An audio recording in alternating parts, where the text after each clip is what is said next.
Astăzi vă voi arăta cele mai bune setări din Standoff 2, așa că urmăriți până la final și voi dați concluzia. Începem cu generalul și prima dată avem regiune. Vă recomand auto ca să nu văd de regiune, hai de mine. Limba sistemului, vezi brațele și armele, vă recomand clasic, vizibilitate vizibil, treci la arme ridicate, dezactivați-o. Contor FPS, stare și baterii și conexiunea la rețea vă recomand ca să nu aveți probleme, adică să nu aveți probleme, să aveți tot afișajul, efect lovitură să aveți activat și rest notificări timpul jocului nu prea vă recomand să-l activați.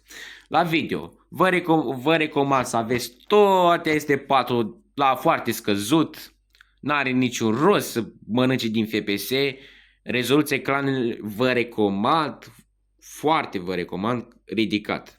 Că se vede mult mai bine și n-are rost nici detaliile astea inutile. Anti-ceiling vă recomand dezactivat, filtrare anzitropică dezactivat și rata FPS țintă 120. Cea mai mare pe care o am eu, puteți să o aveți, nu știu, 160, 200, nu știu cât. Aici depinde de voi. Bun, la control. Avem generalul. Prima dată la personalizare, aici alegeți cum vă place. Eu îmi place să mă joc cu 4 degete. Cu potii stânga am tragerea. Aici pot să stau pe crouch, aici sar, aici folosesc ca să văd până cu luneta, chestii trestii. Aici am cum zice, nu știu, destul de scară 18, nu am cine știe și aici puteam poate să pun transparent, asta nu prea contează, așa mare brânză. Aici le-am selectat, mi se pare mai comod și mi se pare mai ușor de obținut și de apăsat, nu trebuie să duci la bunica. La sensibilitate avem 0,90, la sensibilitate lunete 1.1 punct, la accelerare 0,15 și la bunătățire precizie 0,50. Deci vă recomand și la 15, aș putea spune 15, dar eu folosesc la 50, n-am nicio treabă, adică e ok și bunătățirea preciziei ca să fie și ok, așa, ca, că când folosiți vă duceți atac, că să fie mai precizie, mai bună. Și la culoarea mirei, eu am ales la 1, transparența să fie mare și am ales culoarea verde că este cel mai bun ochiului și vizual. Mie am încercat și roșu și albastru și nici nu mai știu cum se numește, albastru așa mai deschis, habar n-am. Dar am ajuns la concluzia că verde e cel mai ok.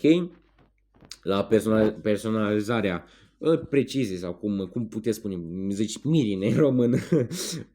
Dimensiunea punctului, eu am ales 0.00 cel mai bine, nu trebuie să fie un punct nimica, dacă eu am cu linii, n-are rost, dar vă recomand așa cel mai bine, linii să fie activată, grosimea liniilor să fie de 5, lungimea liniilor să fie de 5.52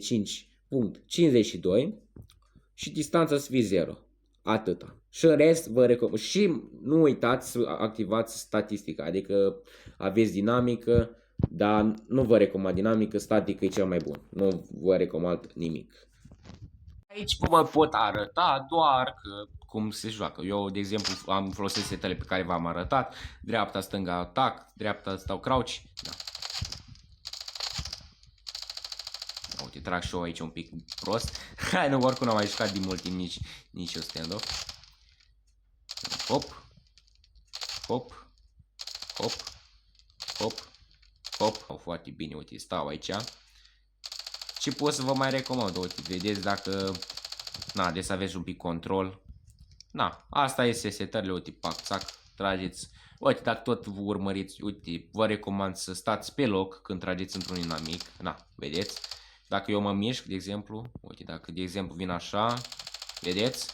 Uitați, oameni buni, uite, nici dracu nu urmă, nu nimerește așa dacă mi-ești. Dar dacă stai așa, vedeți? Și dacă stai așa, e mult mai precis. Deci dacă stați așa și stați așa, e cel mai ok.